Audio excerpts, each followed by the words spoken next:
Hola, muy buenos días. Gracias a todos los que nos acompañan y nos hacen favor de estar el día de hoy. Me da mucho gusto saludarlos en este primer jueves de febrero del 2021, en esta nueva edición de Serendipia, un programa en donde tratamos temas de ciencia, salud e investigación. A nombre de la División de Investigación de la Facultad de Medicina de la UNAM, Diego Cisneros y yo, Gaby Pereira, les damos la más cordial bienvenida. Diego, ¿cuál es el tema que tenemos el día de hoy? Hola Gaby, muy buenos días a todas las personas que nos están escuchando y viendo.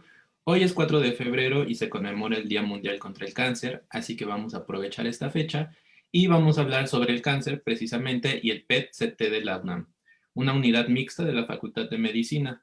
Pero ustedes saben qué hace la unidad PET-CT y cómo funciona. Ese va a ser nuestro tema del día de hoy, Gaby. Muchas gracias, Diego. Sí, vamos a conmemorar las investigaciones que se hacen sobre el cáncer a nivel internacional. Y bueno, qué mejor que tener como invitada a la doctora Belén Rivera Bravo. Ella es responsable de la unidad PET-CT de la Facultad de Medicina. Es profesor titular A de tiempo completo de la División de Investigación de la Facultad de Medicina de la UNAM, es médica cirujano por la misma facultad, es especialista en medicina nuclear y también en estudios de alta especialidad en medicina nuclear oncológica, también por nuestra UNAM. Es profesora titular del curso de posgrado de alta especialidad de del PET-CT, profesora de la asignatura de Integración Básica Clínica 1 en el pregrado de la Facultad de Medicina de la UNAM. Muy bienvenida, doctora Belén. Muchas gracias Gaby por esta invitación, a ti y bueno, a todo el equipo de la División de Investigación, por darme la oportunidad de compartir con ustedes esta información sobre lo que hacemos ahí mismo en el edificio de la División. Perfecto, y vamos a comenzar con una pequeña introducción. La unidad PET-CT de la UNAM se inauguró en enero del 2002. Forma parte de la División de Investigación de la Facultad de Medicina y se ubica en la planta baja de la torre de investigación de dicha facultad, en Ciudad Universitaria. Además de la atención a pacientes, investigación y docencia, también se lleva a cabo la producción de isótopos, emisores de positrones y la síntesis de los radiofármacos que se requieren para realizar los estudios. Y ahora sí, bienvenida doctora. Nuevamente vamos a comenzar con la primera pregunta y es una súper básica. ¿Qué es el cáncer?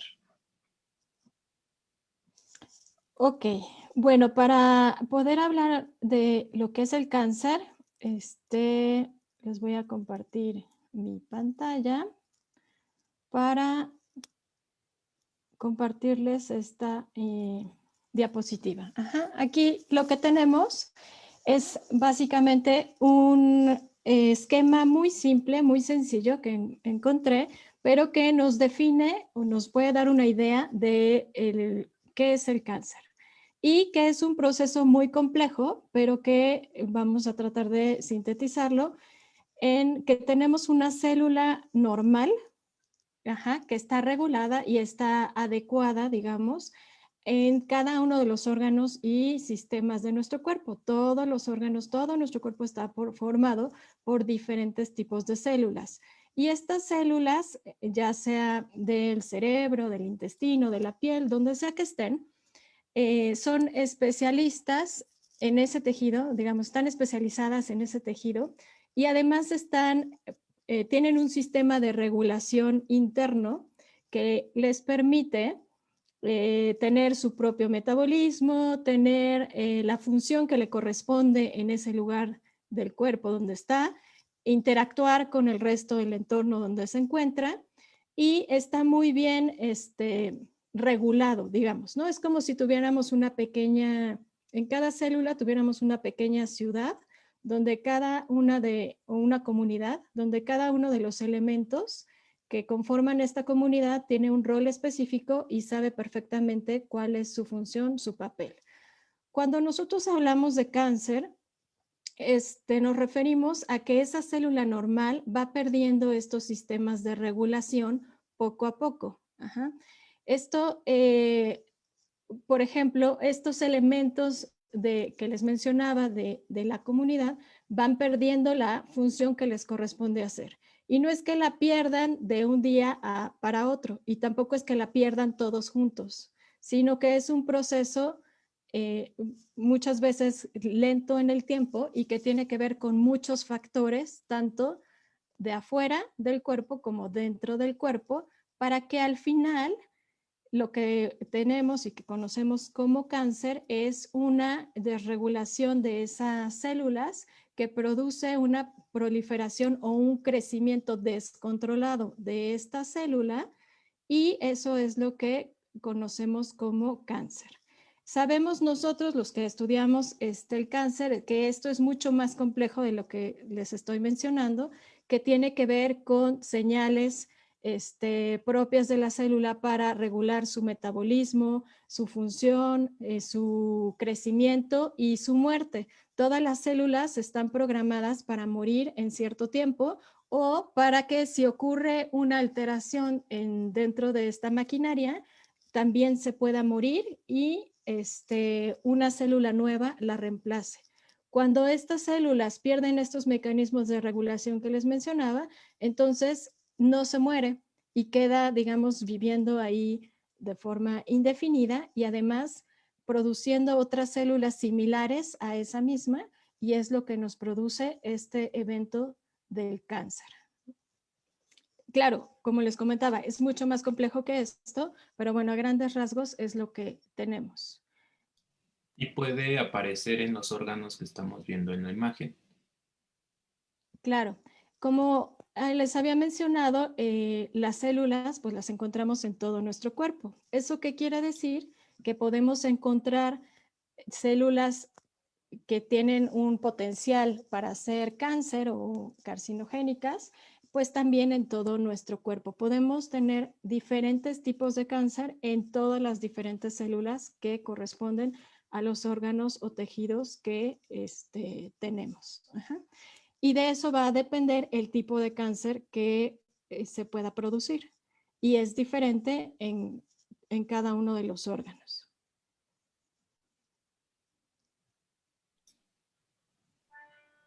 Muchas gracias, doctora Belén. Y bueno, la pregunta obligada en el caso para entrar al tema que tiene que ver con el cáncer y el PET, que es el tema de hoy, ¿qué es un PET? Ok. Bueno, antes de explicarles qué es un PET, sí quisiera también mencionar que el tratamiento del cáncer va a depender precisamente de en qué órgano se está originando esta célula maligna o este proceso de cáncer. También va a depender de la extensión de la enfermedad. Si tenemos una enfermedad pequeña, localizada al órgano donde se originó, o si ya la tenemos con mayor extensión hacia otros órganos. De todo eso, esas características va a depender el tratamiento que podamos ofrecerle a nuestros pacientes.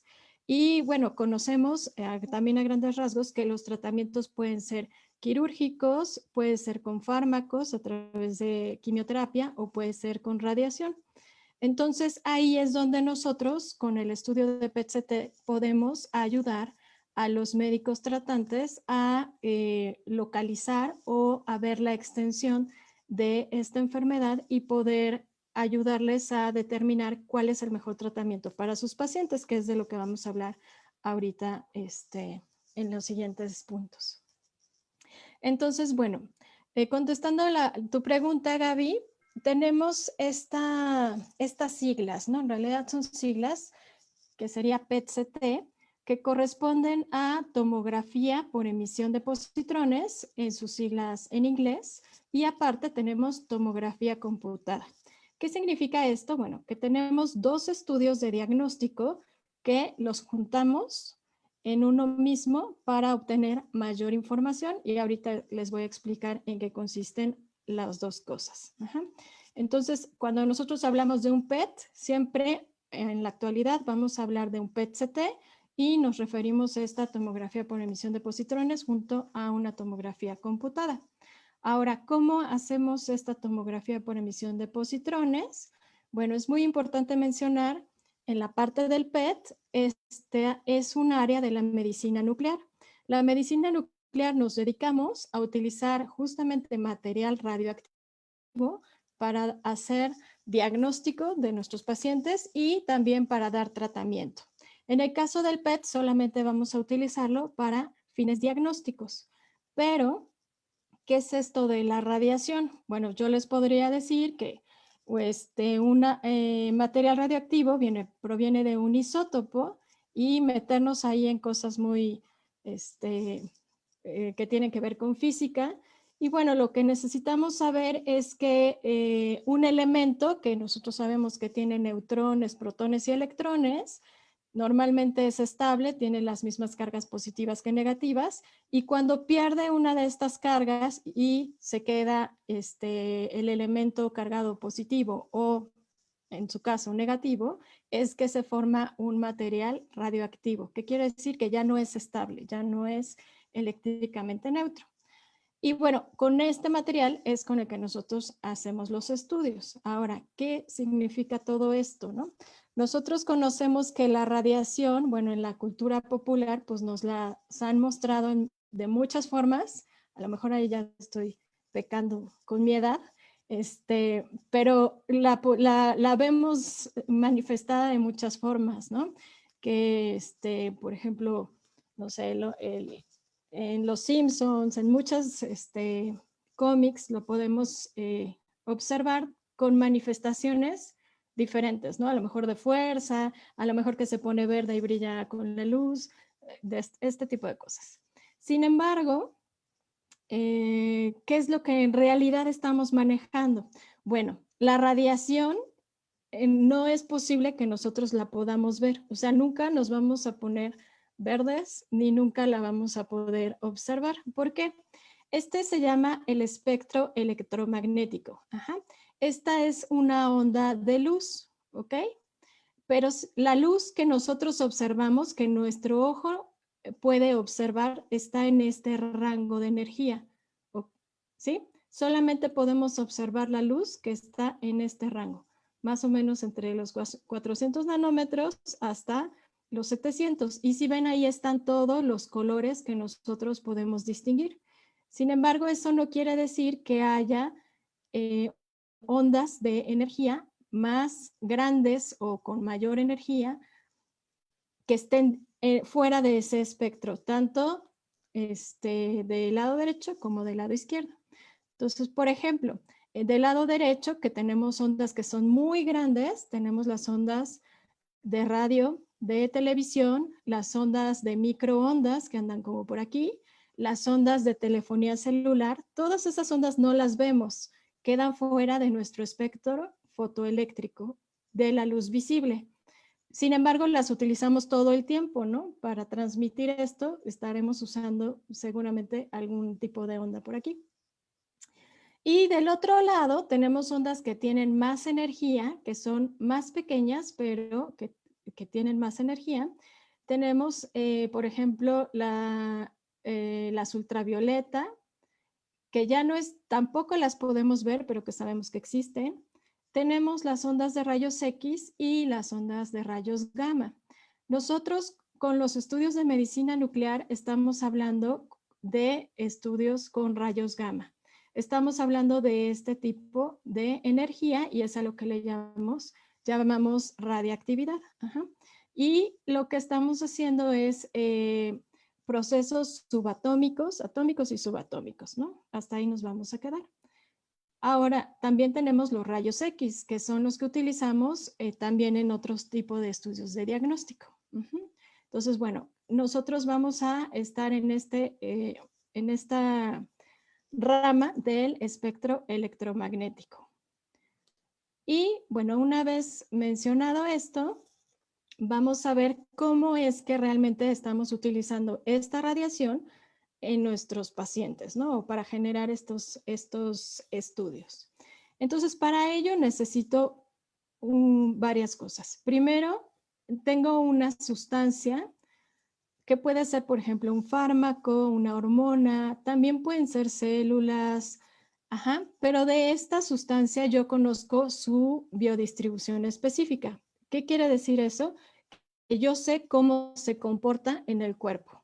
Por ejemplo, si fuera un antibiótico, bueno, yo ya sé cómo se comporta, hacia qué células se van a ir.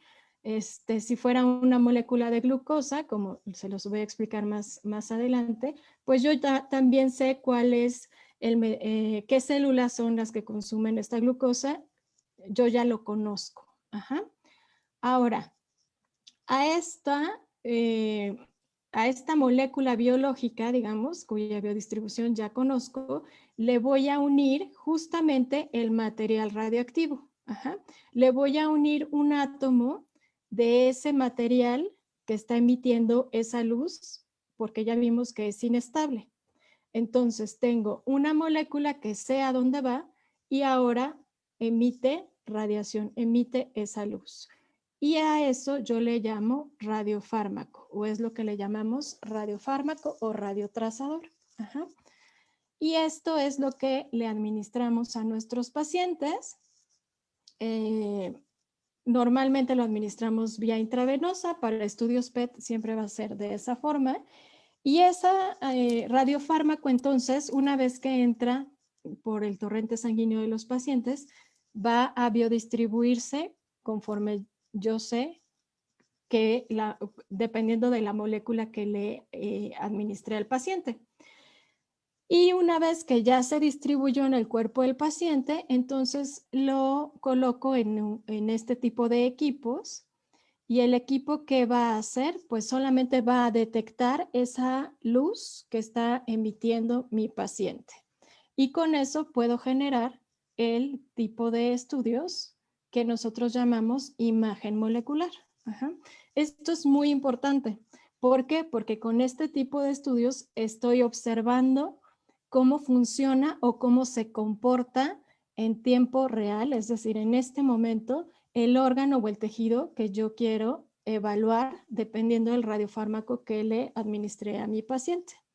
Entonces, así es como funciona a grandes rasgos la medicina nuclear y así es como funciona específicamente el caso de la tomografía por emisión de positrones.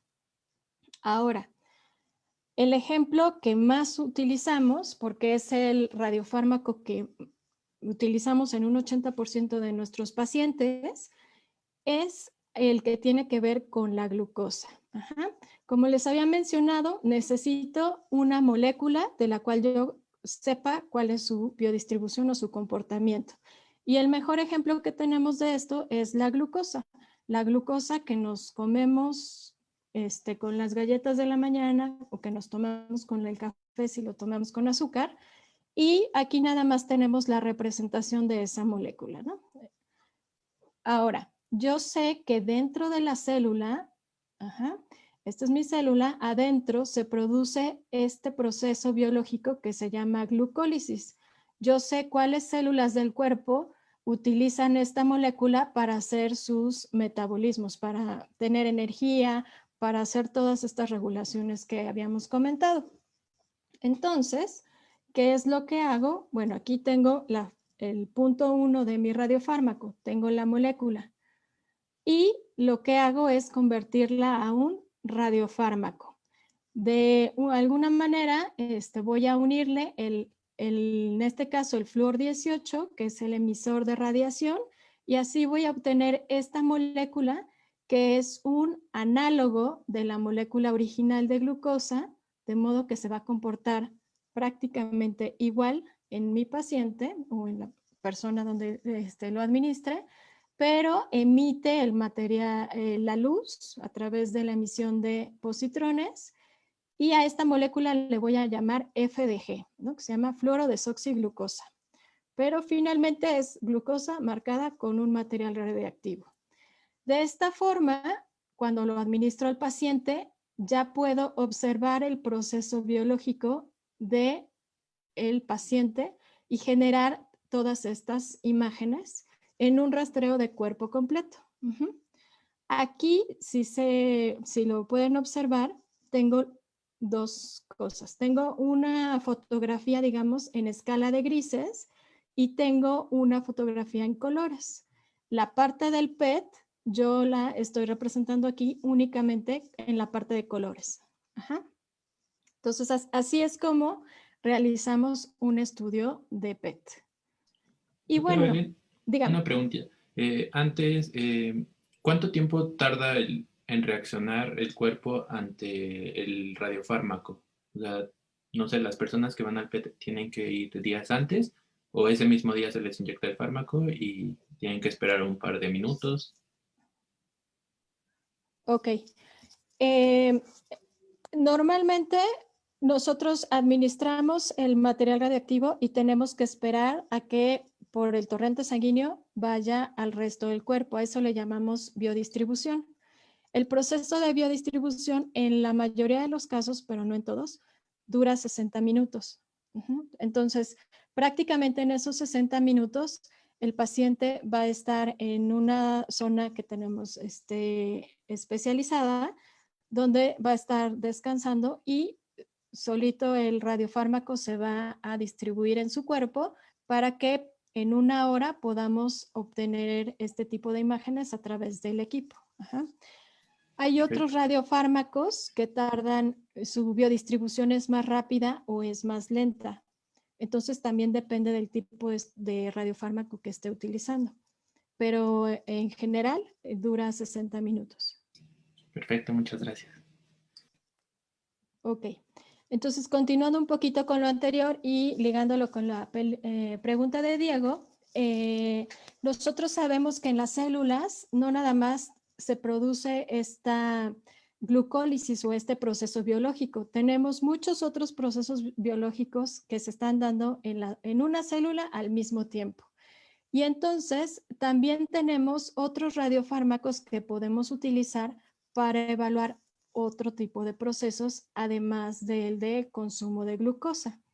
Y aquí, bueno, yo sé que es muy técnica esta imagen, pero lo que quiero demostrar es, esta es mi célula y estos son varios de los procesos que están sucediendo al mismo tiempo y los diferentes radiofármacos o sustancias que podemos utilizar para evaluar estos diferentes procesos. Ajá.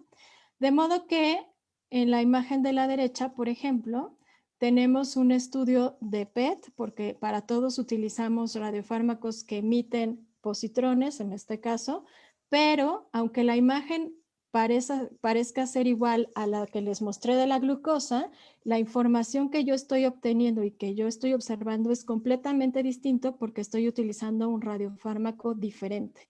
De modo que en este caso estoy observando otra vía metabólica distinta.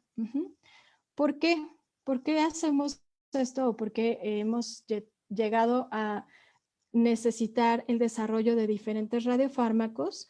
Pues precisamente porque las células se comportan distinto y más las células tumorales. Normalmente cuando estamos aplicando estos estudios en pacientes con cáncer, un tipo de cáncer no se comporta igual que otro. Eso, como ya les mencionaba, depende de la célula que lo originó. De modo que en algunas ocasiones, por ejemplo, en un, no sé, cáncer de mama, puedo tener una paciente que tenga un cáncer que consume mucha glucosa y en otro puedo tener un cáncer de mama, pero de otra parte de la mama que consuma poca glucosa. Entonces yo tengo que tener esa información que va más allá de el simple diagnóstico para poder seleccionar qué radiofármaco puedo utilizar en mi paciente y ofrecer pues la mejor información sobre estos estudios. Y bueno, estos son algunos de los radiofármacos que tenemos disponibles. Obviamente solamente es para que tengan en cuenta que hay varias opciones, o sea que hay muchas más opciones que solamente la FDG y que va a depender del tipo de enfermedad que estoy evaluando o que quiero evaluar. Bueno, aquí tenemos una imagen del equipo y habíamos dicho que el estudio en sí se componía de dos partes, la parte del PET y la parte del CT. Entonces, hasta ahorita, no sé si tengan alguna duda de la parte de PET, o si más o menos. No, a mí me queda claro, solo tengo una duda. Esa información que necesitan tener para saber qué radiofármaco aplicar, ¿se los da el oncólogo que está tratando al paciente o se hace un estudio previo para poder para poder saber qué radiofármaco se aplica en el PET? Ok, esa pregunta es muy importante. Si quieres, la contestamos un poquito más Ok, adelante, ok. porque sí tenemos que enfatizar en esa parte de qué información necesitamos nosotros para poder decidir qué radiofármaco utilizar en el paciente. Muy bien, doctora Belén. Entonces, ya que estamos hablando del diagnóstico, ¿cómo contribuye al diagnóstico un PET para saber el estatus de un paciente con cáncer? ¿Cuál es el impacto que tiene Ok, el diagnóstico? Ujú. ok. Voy a terminar nada más de explicar la parte del CT, que es muy breve, y entonces damos las aplicaciones clínicas que tiene esta tecnología, ¿de acuerdo? Entonces, bueno, este es el equipo de PET-CT que tenemos nosotros en la unidad. Es un equipo de última generación que tuvimos oportunidad de instalar en 2019 y es un tomógrafo, como ya lo mencionamos, pero tiene la característica de que en una parte, que es la parte anterior, tiene la parte de tomografía, que es el CT, y en la parte de atrás tiene integrado los detectores del PET. Entonces ahí tengo los dos equipos de diagnóstico en una sola modalidad, ¿sí? O sea, el paciente solamente va a estar ahí, no tengo que mover al paciente para hacerle el PET y luego el CT en otra instalación. Ahí puedo hacer las dos cosas. Y esto es muy importante porque, como les mencionaba, aquí tengo la parte de CT y la parte del PET. Claro, hay diferentes marcas y modalidades, pero básicamente todos los equipos están dispuestos de esta manera. Y eso es muy importante porque el CT, la tomografía computada, lo que me va a dar es una fotografía del cuerpo, ¿de acuerdo? Entonces me va a decir, por ejemplo, la forma, me va a decir el tamaño, y a eso le llamamos una imagen anatómica, es como una fotografía. Y nosotros en la parte de PET ya hablamos que estamos obteniendo información sobre la función de las células o del tejido que estamos evaluando. Ajá.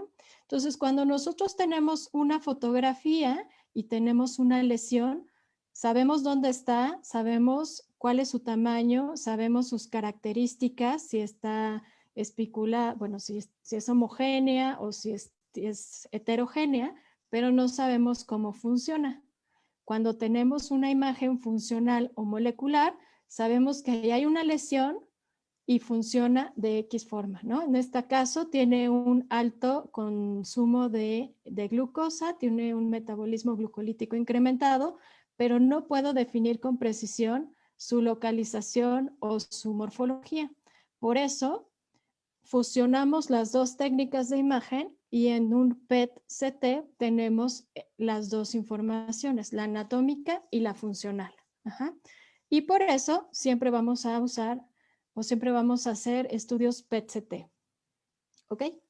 Entonces, bueno, una vez dicho esto, ahora sí, ¿cuáles son las aplicaciones clínicas del PET-CT como modalidad única de diagnóstica? Y bueno, dentro de estas tenemos muchísimas. Tenemos las oncológicas, las neurológicas, las cardiológicas y otras aplicaciones.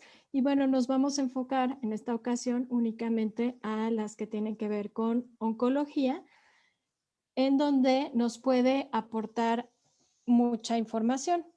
Estamos hablando que los estudios oncológicos siempre los vamos a realizar de cuerpo completo, ¿sí? Como tenemos esta imagen, esta es la cabeza, el tórax, abdomen, y bueno, los hacemos hasta tercio medio del muslo o más abajo, sí, dependiendo de la patología que estemos evaluando. ¿Eso por qué es importante? Bueno, pues porque no estoy viendo solamente una región o una lesión que está en una región, sino estoy viendo todo el cuerpo y puedo evaluar entonces la extensión de una enfermedad. Puedo ver si está solamente en el órgano donde se originó o si está en el órgano y en tejidos que están circundantes o cercanos, o si ya tengo esa enfermedad en un órgano lejano, en un órgano distinto, lo que llamamos una metástasis. Entonces, ¿esto para qué me sirve? Bueno, me sirve para lo que se llama estadiaje de la enfermedad. Ajá. Un paciente al cual se le diagnostica cáncer, siempre el médico tiene que saber la extensión de esa enfermedad y nosotros en este tipo de pacientes podemos apoyar con nuestro estudio de cuerpo completo. Otra de las indicaciones sería el restadiaje. ¿A qué se refiere esto? Bueno, una vez que se le da tratamiento al paciente, también se quiere evaluar si la enfermedad más bien si el tratamiento tuvo una repercusión en esa enfermedad y se vuelve a estadificar. También nos ayuda para diferenciar algunas secuelas o algunas procesos que tenemos después de los tratamientos. Por ejemplo, después de tratamientos con radioterapia, muchas veces quedan cicatrices en los tejidos y cuando tomamos el estudio de tomografía o el estudio anatómico, no podemos diferenciar si ese tejido está viable por tumor o es solamente cambio por una cicatriz. Entonces nosotros con la información del PET podemos aportar también esta información. Y bueno, estos son ejemplos de lo que les decía sobre los diferentes estadios de la enfermedad y la información que nosotros podemos aportar en un paciente con un estudio normal, un negativo para enfermedad tumoral. Sin embargo, conocemos la biodistribución o los sitios normales donde consumimos mucha glucosa, como puede ser el cerebro, en algunas ocasiones el corazón, dependiendo de la dieta del paciente, y la eliminación urinaria a través de la vía renal que también tenemos. No es lo mismo tener un paciente con una lesión única a tener un paciente con una lesión con infiltración a tejidos cercanos o a tener una gran extensión de la enfermedad. Ahora, en otras ocasiones también podemos aportar información cuando lo que llamamos la búsqueda de tumor primario. En algunos pacientes se encuentra una lesión tumoral de cáncer en cualquier parte del cuerpo y cuando se hace la biopsia y el estudio histopatológico, esa lesión no se originó en ese tejido, es una metástasis y muchas veces no se encuentra dónde está el origen. Entonces nosotros podemos aportarles información sobre encontrar el primario de esa lesión metastásica. Sería otra de las indicaciones. Otra también indicación antes de la biopsia es seleccionar el mejor lugar para justamente tomar la biopsia. Cuando tenemos una lesión por otro método de imagen, si estamos sospechando de cáncer, necesitamos tomar una muestra para evaluar el contenido celular de esas lesiones. Y nosotros, a través del estudio PET, podemos decir cuál es la zona que sí tiene células vivas o tejido viable para tomar esa muestra. Por ejemplo, en esta lesión, que es de este paciente, tiene esta lesión en el hígado, que es este órgano que se ve aquí más gris. Esta es la lesión. Y si no tuviéramos el PET, entonces obtenemos el tejido de la parte más cercana hacia afuera, ¿no? Sería lo más lógico obtener el tejido de aquí. Pero cuando hacemos el PET vemos que ahí no hay tejido viable, ahí no hay células vivas, probablemente sea un sitio de necrosis. Entonces la biopsia tiene que dirigirse hasta acá. Entonces esta información también la podemos obtener con este tipo de estudios. Y bueno, otro punto muy importante es evaluar la respuesta a tratamiento. Una vez que ya tenemos la estadificación del paciente, se decide la mejor decisión terapéutica y posteriormente hay que evaluar si el paciente ha respondido adecuadamente a ese tratamiento y entonces nosotros podemos también realizar estudios de seguimiento. En algunos tipos de cáncer, por los datos que nosotros encontramos en el estudio PET, podemos predecir si va a responder o no a cierto tipo de medicamento o de terapia. Y también podemos ayudar a planear otro tipo de tratamientos como la radioterapia. Entonces, tenemos muchas aplicaciones en el campo de la oncología, sin embargo, no sirve para todo, ¿no? Porque si sirviera para evaluar todos los tipos de cáncer en cualquier fase de la enfermedad, pues sería maravilloso. Sin embargo, no es así. Tenemos indicaciones muy precisas, donde el estudio tiene un valor muy importante en cualquiera de estas aplicaciones que les mencioné. Y también tenemos otro tipo de patologías que también son cáncer, donde nosotros no somos el estudio de elección ni para el diagnóstico ni para el seguimiento. Porque el estudio de PET-CT es una herramienta de diagnóstico más. Sin embargo, hay muchas otras. Tenemos la simple tomografía, tenemos resonancia, ultrasonido, tenemos una amplia gama de opciones diagnósticas. Entonces, eso hay que precisarlo porque no quiero que se queden con la idea de que todos los pacientes de cáncer se pueden evaluar con PET-CT.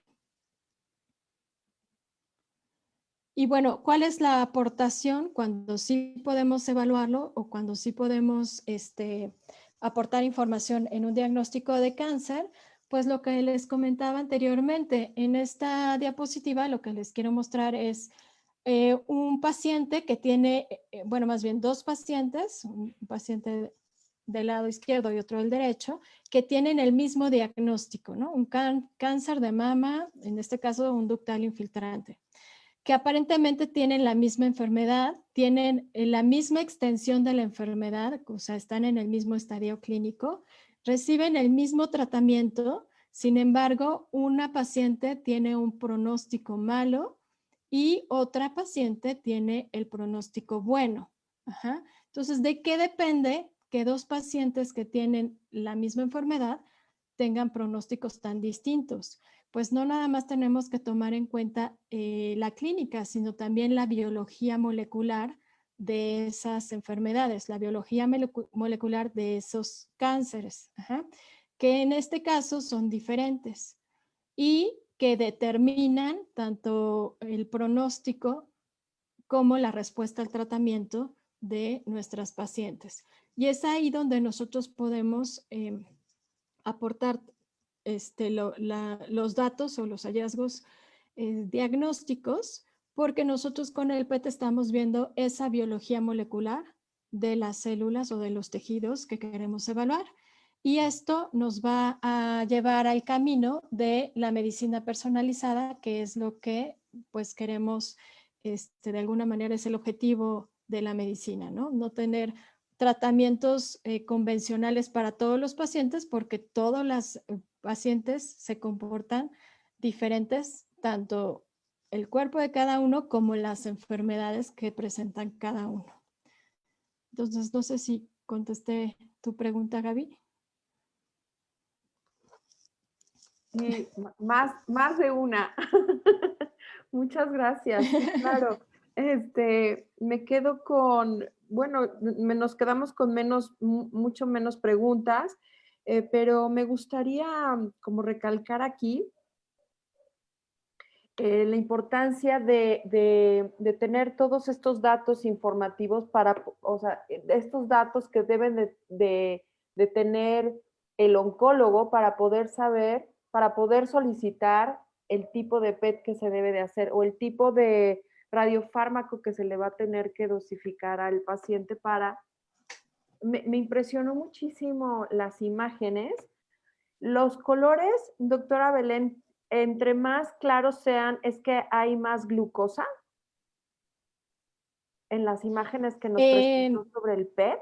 o sea, entiendo la diferencia ahora entre CT y PET, ¿no? Que en la misma, en el mismo lugar podemos obtener esas imágenes y poder identificar inclusive qué tipo de tumor es, o sea, si es más, si responde más a hormonas, por decir algo, se va a teñir de más claridad o no tiene nada que ver si es un cáncer que responde a hormonas, sino a la glucosa nada más. Bueno, específicamente si responde a hormonas o no, tendríamos que hablar de con qué radiofármaco estamos evaluando al paciente. Pero lo que sí es cierto es que mientras más color tenga en mi imagen es porque tengo mayor concentración del radiofármaco en ese sitio. Ajá. Entonces, por ejemplo, esta no es una imagen de FDG, pero estas todas sí. Ajá. Entonces, por ejemplo, si tengo esta zona, tiene más concentración de glucosa, tiene un mayor consumo de glucosa, a diferencia de estas otras dos pequeñas. Pero eso también se debe a su tamaño. Estos son ganglios linfáticos y esta fue la lesión primaria, ¿no? O por ejemplo, es un ejemplo, ¿ok? Porque sí. ¿Eso qué quiere decir? Que bueno, yo tengo formas también de cuantificar el consumo de glucosa de esa lesión. Y eso también me da información sobre el comportamiento de esa patología o de esta enfermedad. Ajá.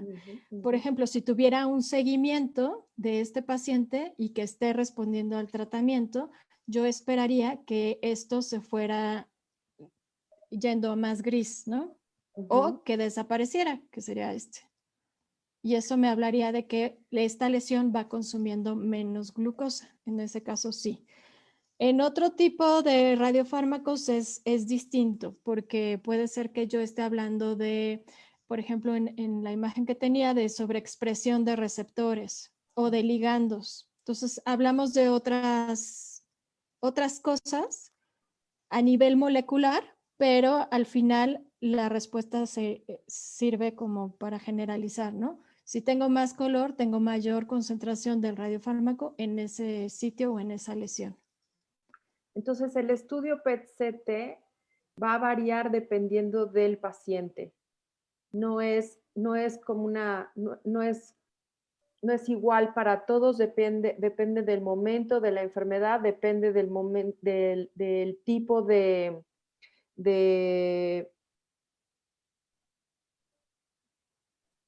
ay, lo apunté. Bueno, depende del tipo de biología de cada paciente, cómo reaccionan y de la célula inicial que bien nos estaba explicando, cómo es que se desarrolla el cáncer y dependiendo de esta estructura, se va a poder determinar qué tipo de radiofármaco se puede aplicar y también de cómo va a ser cómo va a ser el PET-CT parte del tratamiento de seguimiento de este paciente. Es totalmente individual. Es totalmente individual. Entonces, parece que es muy complejo, o sea, que necesitamos un montón de información para poder decidir, ¿no?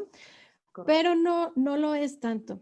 Lo que nosotros requerimos, sí, siempre, por las características del estudio que estamos utilizando, donde manejamos radiación ionizante tanto para el estudio de PET como el de tomografía, es que siempre lo solicite un médico tratante. Ajá, entonces, nosotros, todos los estudios deben de haber sido solicitados por un médico. Y normalmente el médico en su solicitud nos pone el diagnóstico y algún dato clínico que nos va a ayudar a nosotros a decir, bueno, este paciente va con FDG, este paciente va con cualquier otra cosa. Ajá. Ahora, es verdad que mientras más información tengamos nosotros de ese diagnóstico, pues podemos decidir mejor. Ajá. Por ejemplo, muchas veces los pacientes ya nos pueden dar la información de su estudio de biopsia, que ya tiene datos moleculares del padecimiento que tienen, y entonces eso nos ayuda. No, pues entonces mejor le hacemos un estudio con, no sé, receptores de somatostatina. Ajá. Entonces, sí dependemos mucho de la clínica, dependemos mucho de los datos clínicos que nos pueda dar el médico para poder decidir si le hacemos el estudio con un radiofármaco o con el otro. Sin embargo, no esperamos que los médicos nos lo soliciten así un estudio con, no sé, carbono 11 metionina. No, eso nos corresponde a nosotros. Pero con la información clínica que ya nos da el médico, entonces nosotros podemos decirle al médico, este estudio es mejor con este o con este. Ajá. Eso ya nosotros establecemos esa comunicación con el médico tratante si es necesario. ¿Un PET-CT se le puede hacer a niños también o es solamente para mayores de edad? No, este estudio se puede realizar en cualquier edad, cualquier tipo de paciente. Y por muchas diferentes patologías, no nada más por cáncer. Ahorita nos enfocamos al cáncer, pero podemos hacerlo en cualquier edad. En los recién nacidos también lo hacemos por otro tipo de cosas que no tienen que ver con cáncer, pero también lo podemos hacer. Perfecto, muchas gracias. Doctora, quiero comentarles, antes de pasar a nuestro siguiente bloque, que con el objetivo de que la población en general tenga acceso a este tipo de tecnología diagnóstica, en casi 2 décadas de servicio de la unidad se han atendido a más de 51,000 pacientes. Y ahora sí, doctora, vamos a comenzar a hablar un poco más de cómo puede llegar la gente a la clínica, a la unidad, perdón, y eso, cómo cómo llegan los pacientes a la unidad PET-CT. Ok. Bueno, vamos a hablar entonces un poquito de la unidad propiamente.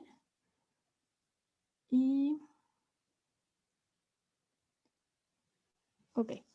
Bueno, esto es un poco raro porque tenemos una unidad donde atendemos pacientes y recibimos pacientes, pero está dentro de una universidad, ¿no? Que no es lo más frecuente. Entonces, efectivamente, en la Facultad de Medicina de la universidad, en el campus de Ciudad Universitaria, tenemos esta unidad de diagnóstico.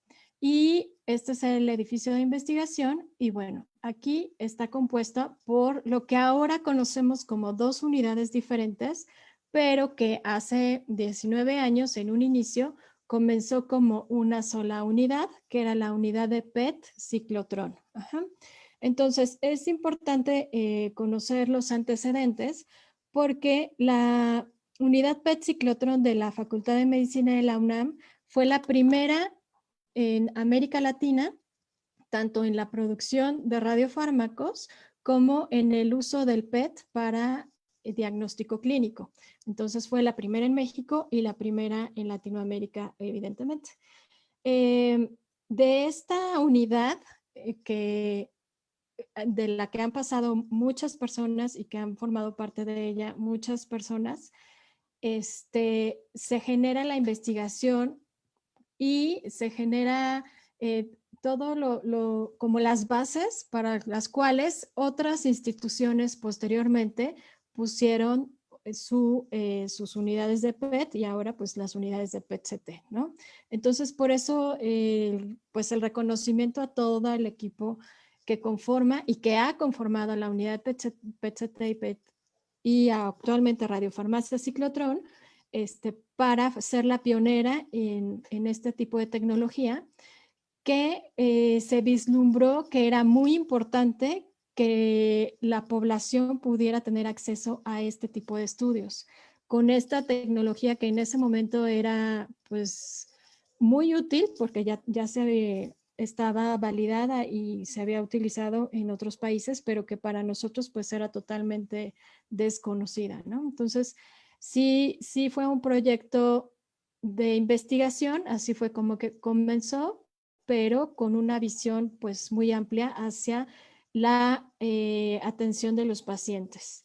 Y bueno, con esa misma objetivo, pues se ha trabajado estos 19 años De modo que actualmente son 2 unidades, la unidad de radiofarmacia ciclotrón, que es donde se produce toda esta magia de la radiación y el radiofármaco, radiotrazador, y nosotros como unidad PET-CT que nos corresponde la parte clínica mediante la atención de pacientes. Sin embargo, estamos en la planta baja, ahí todos, ¿no? Nada más estamos separados en funciones y en procedimientos y obviamente pues los radiofármacos que nosotros utilizamos para atender a nuestros pacientes pues provienen de la producción de la radiofarmacia de la UNAM.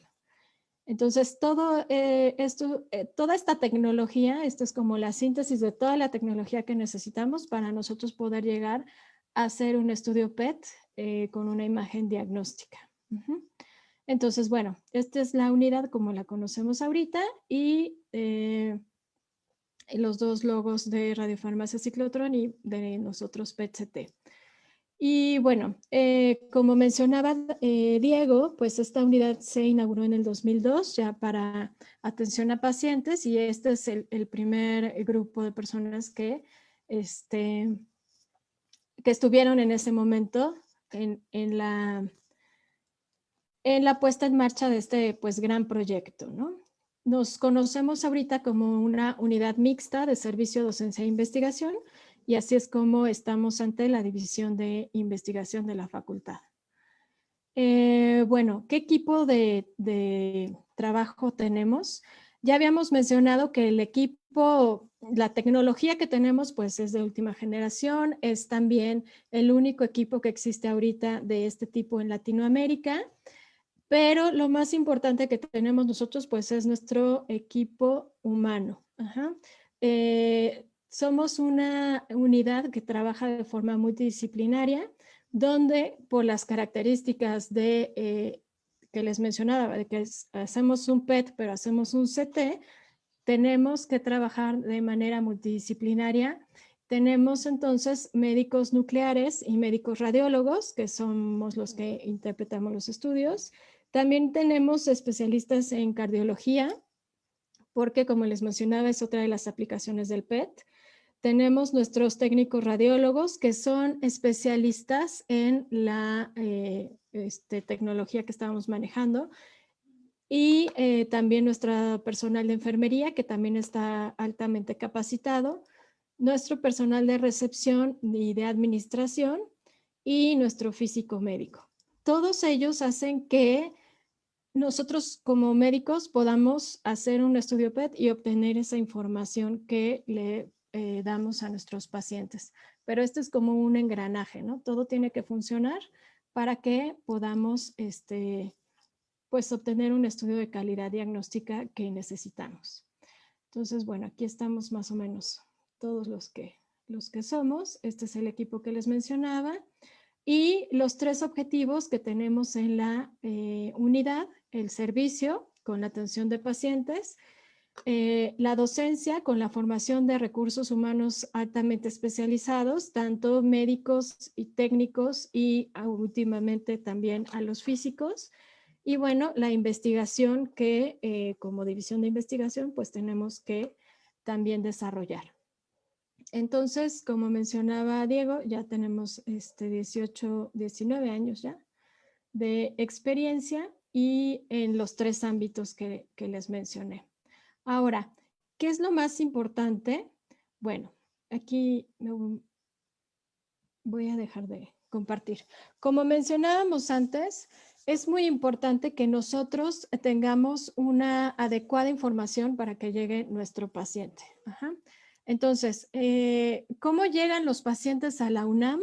Bueno, nosotros atendemos a población abierta, es decir, puede llegar nuestro paciente referido de cualquier institución de salud, tanto pública como privada, o de, por ejemplo, cualquier sistema IMSS, ISSSTE, Pemex, de donde sea, ¿sí? El único requisito, como ya lo había mencionado, es que tenga una solicitud de su médico donde nos pone por qué o para qué quiere este estudio. Nosotros tenemos varias vías de comunicación para poder establecer esta, pues, vaya redundancia, comunicación con el paciente para obtener esos datos clínicos que nos van a servir a nosotros para determinar el tipo de estudio que vamos a realizar y la preparación que tiene que tener el paciente para presentarse al estudio. Eso también es muy importante. Ok, bueno, pues aprovechamos para mandarles un saludo a todo el equipo de Radiofarmacia también y a todo, esperemos que toda la gente del PET que no esté trabajando en este momento nos esté escuchando. Y bueno, vamos a pensar que yo necesito un estudio. ¿Y qué es lo que tengo que hacer, doctora Belén? O sea, voy y pido una ficha, levanto el teléfono y pido una cita. ¿Qué es lo que tengo que hacer para que me puedan realizar un PET? Ok.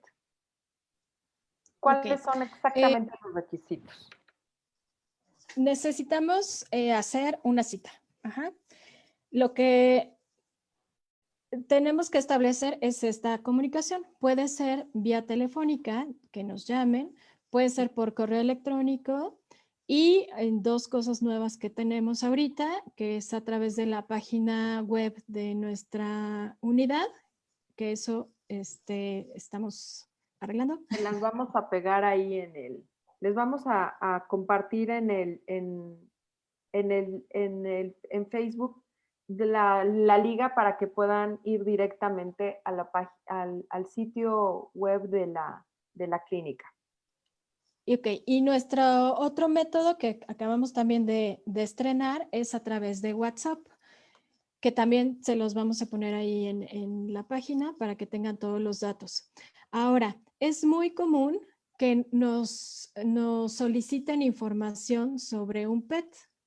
Nos llamen o nos escriban al correo y nos digan que requieren información sobre el PET. Pero es muy difícil que nosotros les demos información con esa pregunta, porque nosotros, como ya mencionamos, necesitamos individualizar el estudio. Entonces requerimos el diagnóstico, requerimos información clínica para poderles decir, ok, la información sobre el PET con FDG es esta. Ajá. Entonces, estamos tratando de mejorar esas vías de comunicación para que los pacientes, desde el momento que soliciten la información, ya cuenten con su solicitud del médico y con algunos datos muy sencillos que nosotros necesitamos para poder determinar cuál es el estudio adecuado y entonces ahora sí poderles dar información sobre la preparación que debe de tener, la cita, el día que debe de acudir, inclusive el costo, ¿no? Porque también depende del tipo de radiofármaco, pues el costo que podemos ofrecer. Lo que yo le iba a preguntar, doctora, en cuanto a costos y en cuanto a tiempo, ¿es como muy extenso el tiempo en el que se realiza la cita o de qué Ok. depende? El costo, bueno, esta unidad no se genera como una unidad lucrativa, ¿no? O sea, el objetivo no es lucrar, pero sí es que sea independiente de cualquier otro presupuesto universitario. Entonces, todos los estudios tienen un costo de recuperación que nos ayuda justamente a tener la independencia económica, digamos, de otras instancias universitarias, o sea, ser autosuficiente. Sin embargo, los costos que nosotros manejamos, aún de nuestro estudio más caro, es más o menos 50% más económico que lo que pueden encontrar en otras instituciones, sobre todo en hospitales. Entonces, tratamos de justamente mantener accesible esta tecnología a los pacientes, generando costos mucho más bajos, pero que nos permitan a nosotros pues seguir trabajando. También es importante, y bueno, eso depende del tipo de radiofármaco que utilicemos, pero es importante también mencionar que tenemos convenios institucionales, por ejemplo, con el IMSS, el ISSSTE, Pemex, fundaciones. Entonces, tenemos a esos pacientes que vienen de esas instituciones, les hacemos el descuento que corresponde al convenio institucional que tenemos. Entonces, de eso dependen los costos. Ajá. Pero no podemos decir un costo específico porque pues es individualizado al tipo de estudio o el protocolo que tengamos que utilizar, ¿no? Perfecto. Y bueno, ya nos comentó que cualquier persona puede tener acceso si saca sus citas y si tiene los datos de su oncólogo para poderlo solicitar y para poder ser recibido. Y bueno, ya una vez que estamos en la clínica, ahora con el COVID, ¿cuáles son los cuidados que se tienen actualmente para protección de estos enfermos? Ok. Bueno, nosotros antes del COVID éramos felices, no lo sabíamos, no es cierto. Éramos una unidad altamente productiva, estábamos arriba de los 22 pacientes diarios. ¿Y por qué? Porque, como les mencionaba, el engranaje de la recepción, de la enfermería, todo funcionaba muy bien como para obtener la atención de este alto número de pacientes para una unidad PET.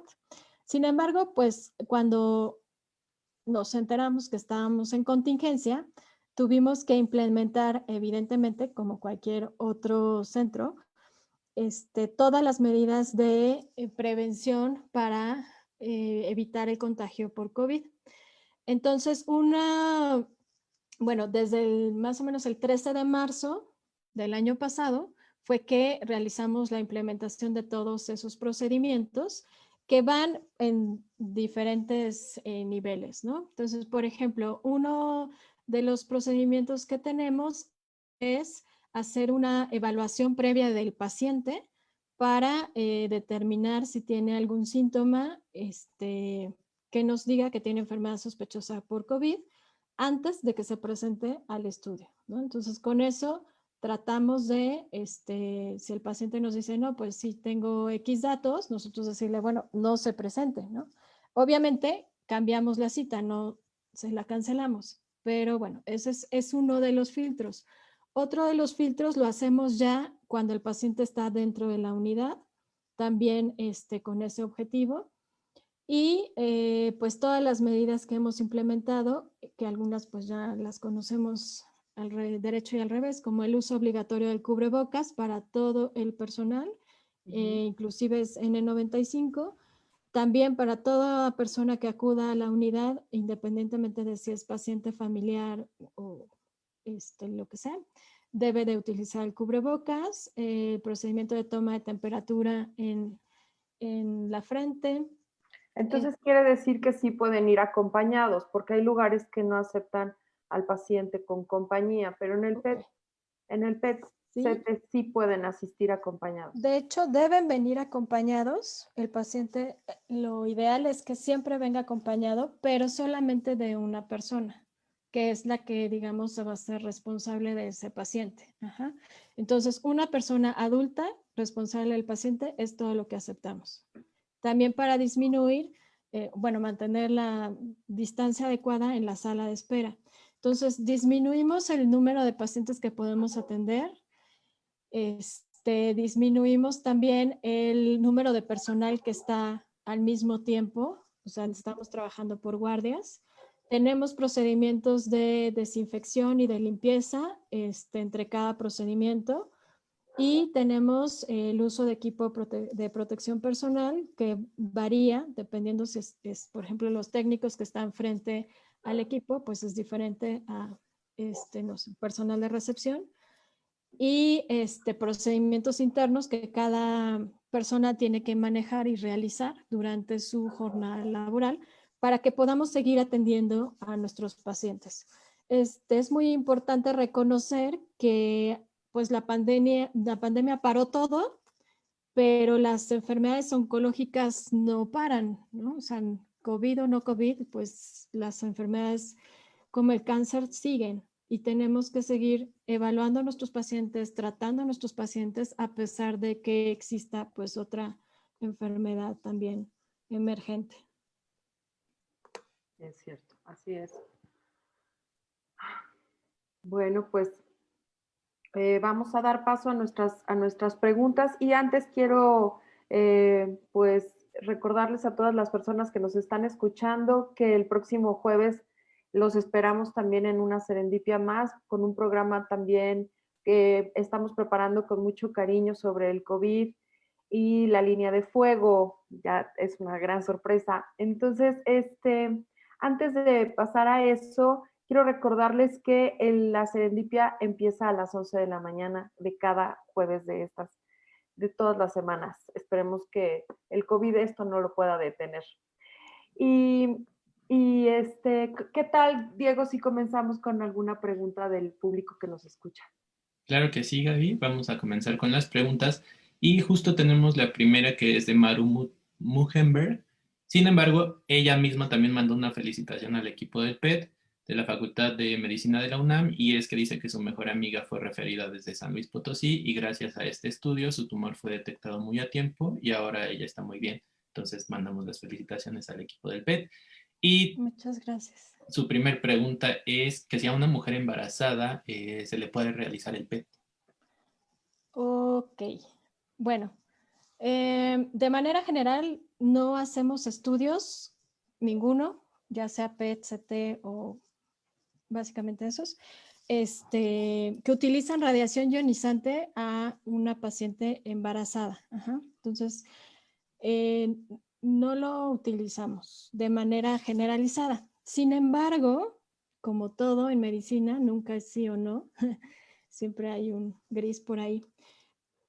Nosotros tenemos que evaluar si el uso de esta tecnología nos causa un mayor beneficio que el detrimento que pudiéramos tener de hacerlo. Ajá. Eso siempre, basados en eso hacemos todos nuestros estudios. Entonces, en una paciente embarazada, por el hecho de estar embarazada, no lo vamos a realizar a menos de que sea de vida a muerte. Ajá. En el caso del PET, difícilmente nos encontramos con esa situación. La mayoría de las veces no hacemos el estudio, sino que podemos diferirlo a otro momento del proceso del paciente. Ajá. De hecho, nosotros, como parte de nuestra evaluación, siempre pedimos algunos datos clínicos al paciente, a las pacientes, para saber justamente si están o no embarazadas.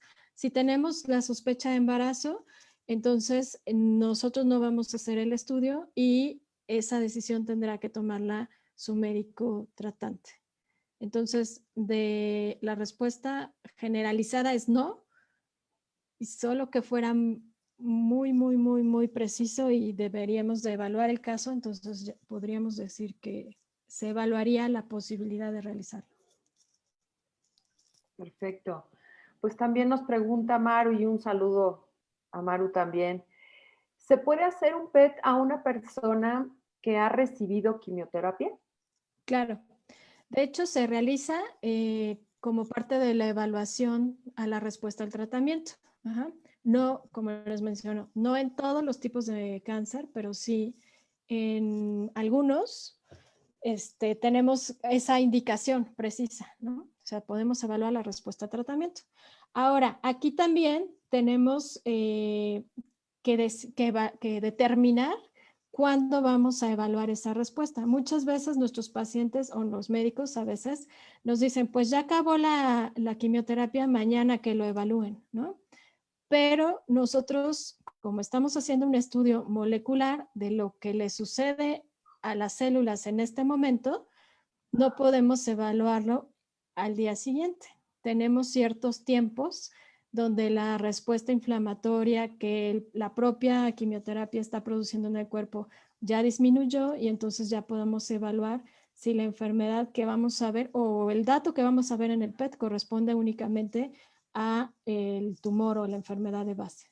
Entonces, pero sí tenemos indicaciones para evaluar pacientes después de quimioterapia. Muy bien, muchas gracias, doctora.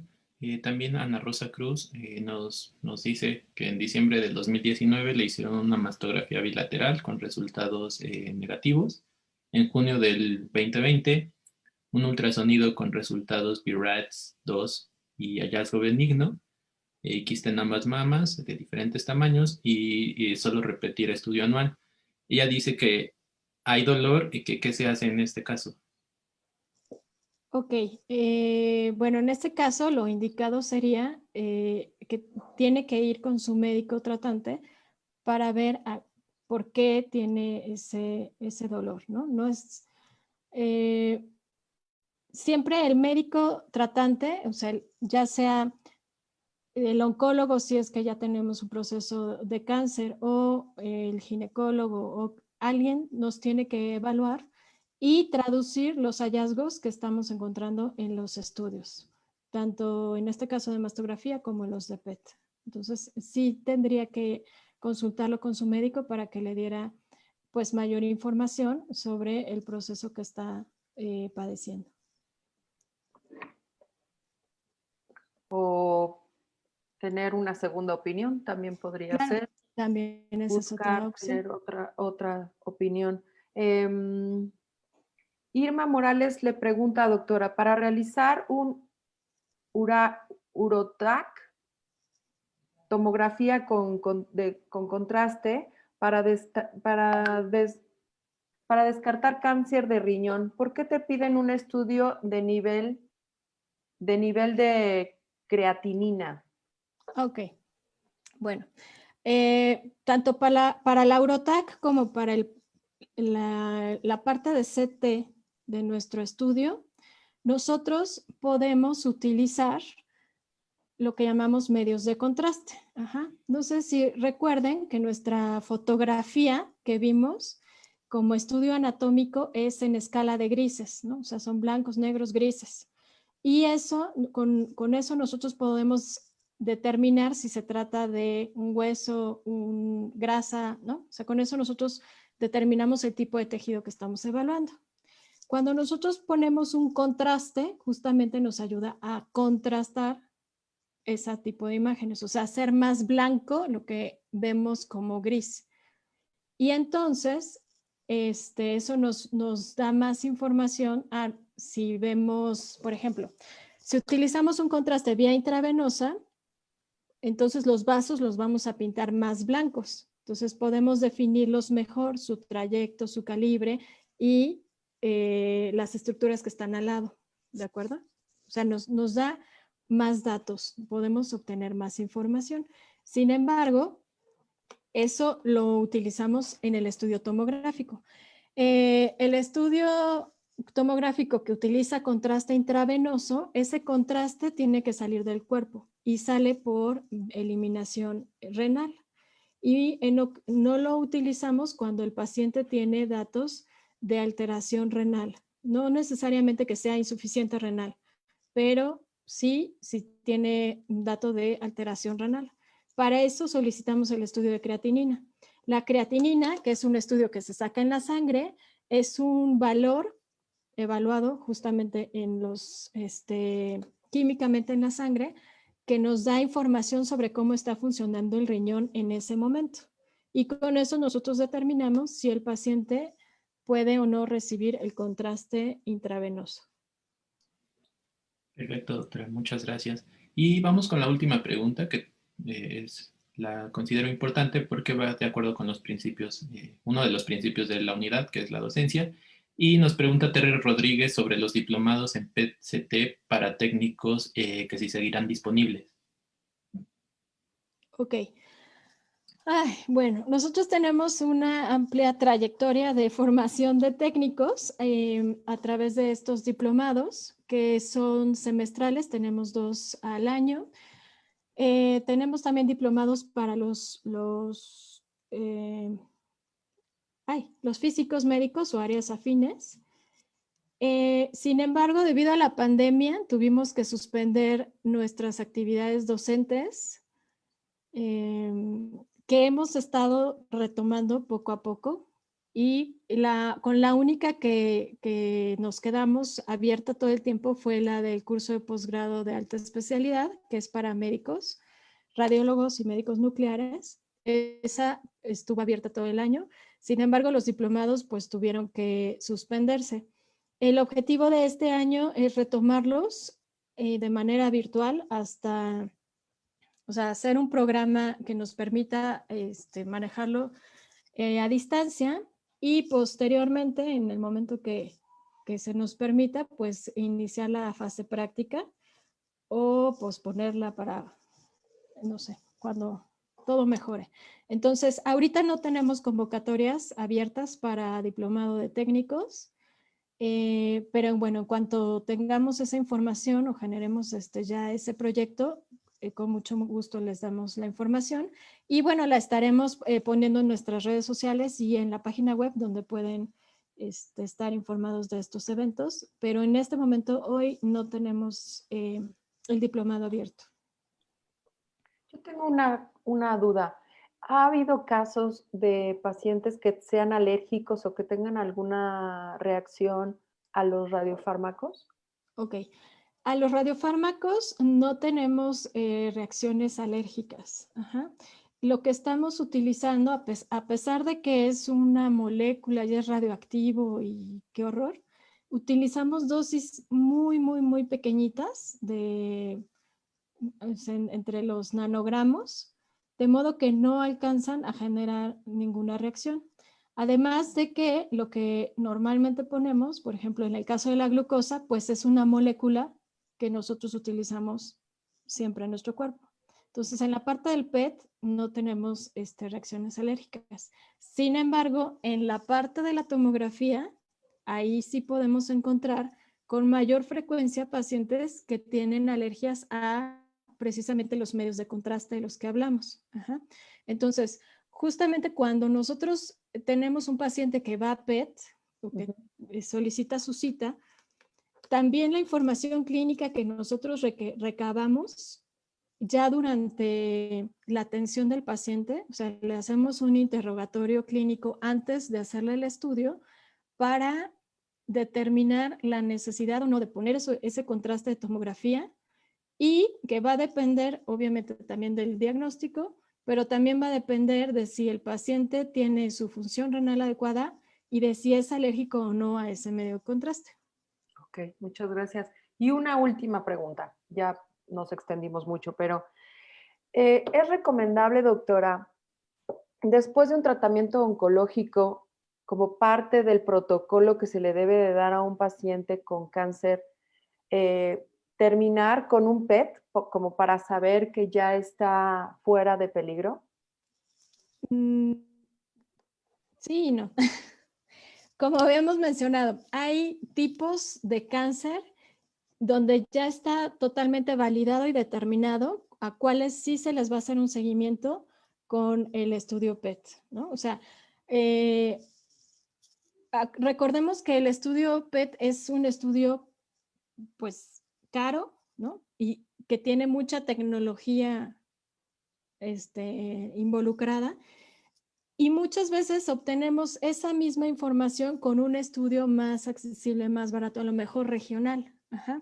Entonces, no es necesario que el paciente o que todos los pacientes vayan a hacerse un seguimiento con PET, pero sí está establecido cuáles son los que lo necesitan siempre o cuáles pueden hacerse un seguimiento con otro tipo de estudios. Entonces, eso también está individualizado. Muchas gracias, doctora Belén. ¿Quiere decirnos algunas palabras para terminar esta entrevista? Pues yo creo que solamente reconocer al personal que está ahorita ahí en la unidad trabajando y que bueno, a pesar de que hemos tenido también nuestras contingencias en esta pandemia, ¿no? Tanto las personales como también las grupales como propia unidad, pues han estado ahí desde el día 1 porque no hemos cerrado, nos hemos tenido que adaptar para poder seguir atendiendo a los pacientes y brindarles este servicio. Y bueno, pues ellos son los que hacen que esto funcione, ¿no? Y que nosotros podamos seguir atendiendo a esos 50,000 pacientes y que vengan otros 50,000 más. Y pues todo se debe al equipo de trabajo que tenemos y a la disposición que ellos tienen para adaptarse y para seguir trabajando a pesar de todo, literalmente. Sí, sí. Muchas felicitaciones al equipo del PET. CT y a Radiofarmacia también, de las personas que nos están siguiendo en Facebook y del equipo, obviamente, de comunicación social de la División de Investigación por su compromiso. Pues bien, le agradecemos mucho a la doctora Belén Rivera por haber participado en esta serendipia y por haber respondido a todas las preguntas que le hicimos. Les recordamos que nos den un me gusta ahí a la página de Facebook de la División de la Facultad para que podamos avisarles de las siguientes serendipias. Por mi parte es todo. No se pierdan la próxima emisión. Y bueno, agradecerle al equipo, a nuestro ingeniero Agni García, a Monse Martínez y a Luisita Pérez. Y bueno, pues muchas gracias, Diego, por conducir este programa conmigo el día de hoy. Gracias a ti, Gaby, gracias también a la doctora Belén. Ahí estaban apareciendo los datos de contacto de la unidad PET. No desesperen, tengan paciencia, de verdad el PET está trabajando con todos los esfuerzos para poder atender a todos los pacientes, pero son muchísimos. Entonces, sean pacientes, porque de verdad están trabajando muy bien a pesar de la contingencia y yo he sido testigo de que no han dejado de trabajar. Entonces, pues ahí está. Igual si Omar nos puede volver a compartir los datos, aquí están. Hay muchos canales de comunicación, entonces ahí está. También les recuerdo que seguimos en semáforo rojo, que no bajemos la guardia. Sigan las recomendaciones de quedarse en casa a menos que sea necesario. Utilicen cubrebocas, laven sus manos frecuentemente y si presentan síntomas de cualquier enfermedad, no solo COVID, acudan con profesionales. Gracias, Gaby. Otra vez, nuevamente, gracias a la doctora Belén, que por fin la pudimos tener en esta serendipia. Gracias a nuestro equipo que está atrás y que ustedes no ven. Mi nombre es Diego y en nombre de la División de Investigación de la Facultad de Medicina de la UNAM, les deseamos mucho bienestar y salud y nos vemos el próximo jueves a las 11. Adiós. Gracias. Gracias.